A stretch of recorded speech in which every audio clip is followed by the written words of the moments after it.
स्थिति बनती है। 370 का जो बीजेपी लेके आई थी जम्मू कश्मीर जीतने के लिए, क्या आपको लगता है कि इस रिजल्ट ने साबित कर दिया कि ऐसा कुछ? अब देखिए, मैंने कहा अभी पहले चुनाव पूरे आने दीजिए परिणाम। शाम तक पार्टी हाईकमान, वहाँ के हमारे एक्सपर्ट जो इंचार्जेज हैं वहाँ जम्मू कश्मीर के, हरियाणा के अंदर, वो सब विश्लेषण करेंगे मान लो।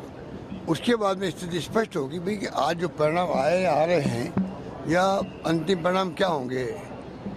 उसके बाद विस्तृत होगा भाई कि क्या स्थिति बनी है। सर, एग्जिट पोल की जहाँ तक बात की जाए, अब क्योंकि हरियाणा के जो परिणाम है, जो अब तक के परिणाम आए, एग्जिट पोल तो चेंजेस आए, 6-7 थे, सभी ने एक तरफ बताया जीत कांग्रेस की। लेकिन अब जो चीजें सामने आ रही है धीरे धीरे, शाम तक मालूम पड़ेगा। जो हमारे एक्सपर्ट बैठे हुए दिल्ली में, वो नज़र रखे हुए हैं।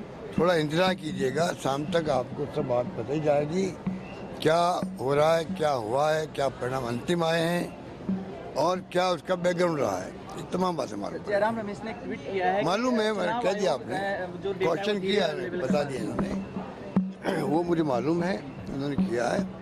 तो शाम तक इंतजार कीजिए आप लोग। ये लोग लग रहा है रुझानों से कि एक दो कास्ट के दम पर भी कोई पार्टी नहीं जा सकती, सबको ही साथ लेकर चलना पड़ता है आमतौर पर। आप भी इसके पैरोकार रहे? किसने कहा? सभी को साथ लेकर चलना पड़ता है, ऐसा लग रहा है रुझानों से। शाम को बताएंगे आपको विश्लेषण, अभी आप जल्दबाजी नहीं कीजिएगा, थोड़ा रुकिएगा। देखिए, एक ही बात बार बार दोहरा रहे हैं। आपने सुना जिस तरह से वो ये बार बार दोहरा रहे हैं कि भाई शाम तक का इंतजार करना है, कांग्रेस सोच समझकर आगे का पूरा निर्णय लेगी। लेकिन सौरभ दुबे जी, एक बात बहुत इंपॉर्टेंट हो जाती है। आप जेजेपी की बात कर रहे हैं, मैं कांग्रेस का भी इसमें जिक्र करूं, लेकिन जेजेपी वाली बात को पूरा कीजिएगा, क्योंकि जेजेपी के पिछली बार के जो वोट शेयर है, अभी इलेक्शन कमीशन की वेबसाइट पर वो वोट शेयर तो 0.1 तक भी नहीं पहुंच पाया। तो मुझे लग रहा है कि इस बार जो गठबंधन तोड़कर एक तरह से कॉन्फिडेंट जेजेपी का शीर्ष नेतृत्व नजर आ रहा था कि इस बार वो किंग मेकर की भूमिका में नजर आएंगे, इस बार उल्टी उन्हीं को मुंह खानी पड़ गई। बिल्कुल 100%। मैं शुरू से वही बात कह रहा हूं कि जेजेपी को जिस आधार पर पिछले बार जनता ने 10 सीटें दी थी, वो उस पर जो है अगर भारतीय जनता पार्टी के साथ सरकार बनाई तो अब निश्चित रूप से उसको ये समझ में आ रहा होगा कि अगर हम गठबंधन में रहते तो लाभ मिलता। अब उनको पूर्ण रूप से नुकसान, जो परसेंटेज है, वोट परसेंटेज है, उसका भी नुकसान हुआ। सीटें तो हाथ से गई। एक तरह से जनता ने पूरी तरह से वहां पर उनको खारिज कर दिया जेजेपी को।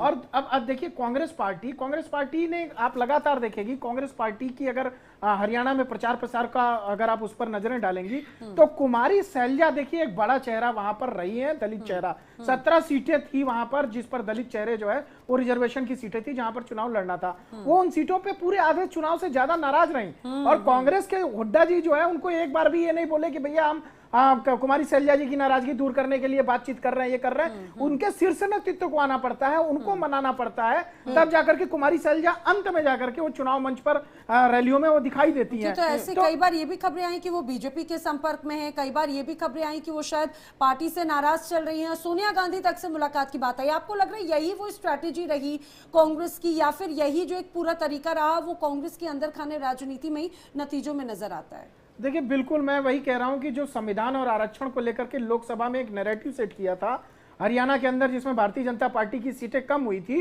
वो नैरेटिव यहां पर जनता ने उनको खत्म कर दिया। क्योंकि जब उन्होंने खुद देखा कि एक बड़े दलित चेहरा को कांग्रेस पार्टी पहले ही किनारा कर रही है, तो भाई एक मौका था, आप उनको लेकर के आगे आते, आपने उनको पीछे ढकेलने का काम किया। इतनी बड़ी नाराजगी थी कि हुड्डा जी के बाद उन्होंने बार बार बयान दिया कि भैया सीएम का चेहरा अभी से आप तय मत करिए।